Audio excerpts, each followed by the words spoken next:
Voilà, il y a eu un petit peu de vent, donc voilà ce qui s'est passé avec la grande serre. Donc c'est assez ennuyeux. Elle est toute déchiquetée, elle est là par terre. Il faudra que je la ramène, que je la range pour pas qu'elle s'envole.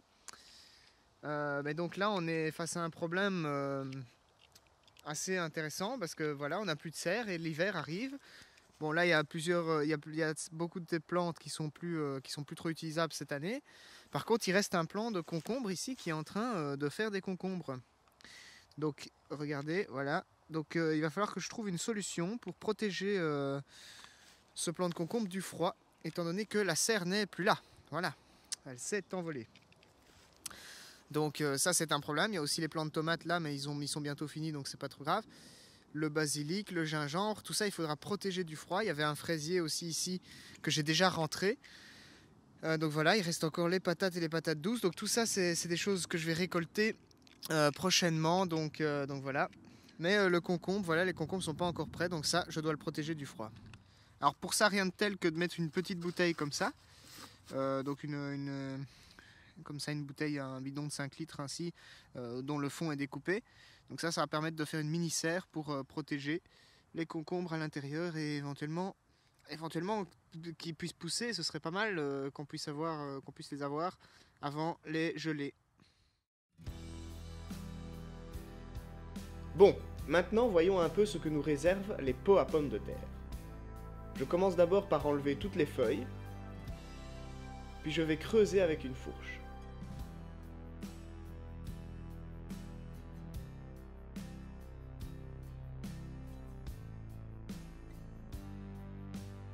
Je récupère quelques patates, mais je me rends compte que ce n'est pas très efficace. Du coup, je décide carrément de retourner tout le pot sur le sol et de récupérer ce qui tourne.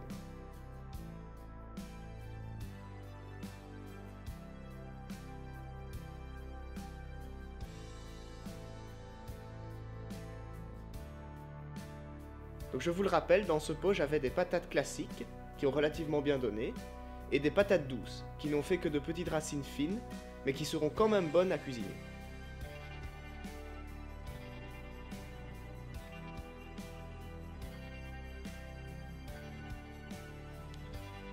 Après, je récupère le persil en coupant les têtes avant les premières gelées. Celui-ci ne gèle pas évidemment, donc il pourra repousser l'année prochaine, mais le fait de le couper tout de suite me permet de faire une soupe ou éventuellement de le stocker au congélateur.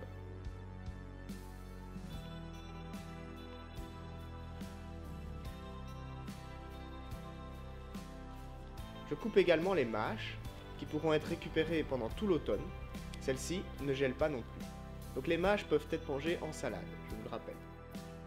Ici, je les coupe, mais je me suis rendu compte qu'il était plus simple de les arracher, en fait. Donc pour la prochaine fois, je les arracherai. Voilà le bilan de la récolte des patates en pot.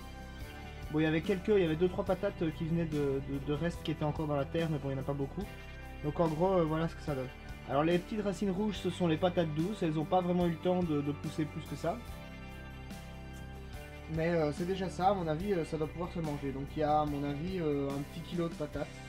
Donc c'est pas beaucoup, mais voilà. Ça a quand même marché, ça nous a permis d'avoir une deuxième récolte, donc c'est pas mal. C'était un test. Voici donc ce que j'ai pu récupérer de ce qui reste dans le potager à l'extérieur. On a la mâche et le persil, comme vous le voyez. J'en ai quand même une certaine quantité.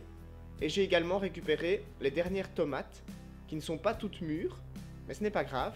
Je les laisserai mûrir pendant un petit moment, et certaines pourront être mangées, et d'autres vont servir à faire une sauce.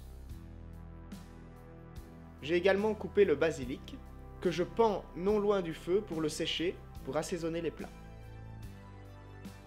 Voilà, il ne reste plus maintenant qu'à découvrir ce que le gingembre nous offre.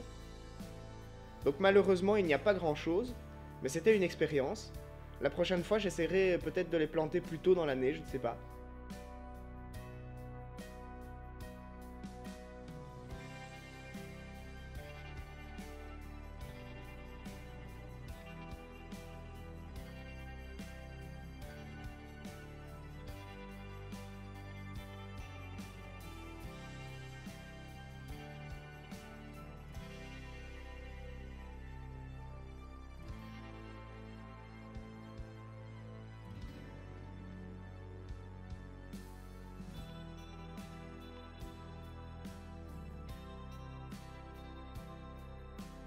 Donc voilà ce que j'ai pu récolter de gingembre. Malheureusement, ceux-ci ont pourri avant que je puisse les utiliser, donc ce sera pour une prochaine fois. Décidément, le gingembre n'a pas bien fonctionné cette année.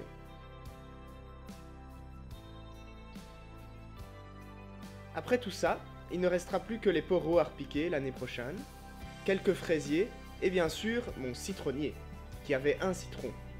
Je vais le récupérer, car il est bien mûr maintenant. J'en ferai un jus et mangerai la peau qui est assez tendre. Rien n'est perdu. Me voilà donc avec un citron de 77,35 grammes. Précision. Voilà, j'espère que cette petite vidéo sur mes dernières récoltes de cette année vous aura plu. Moi je vous retrouve dans une prochaine et je vous dis à plus tard.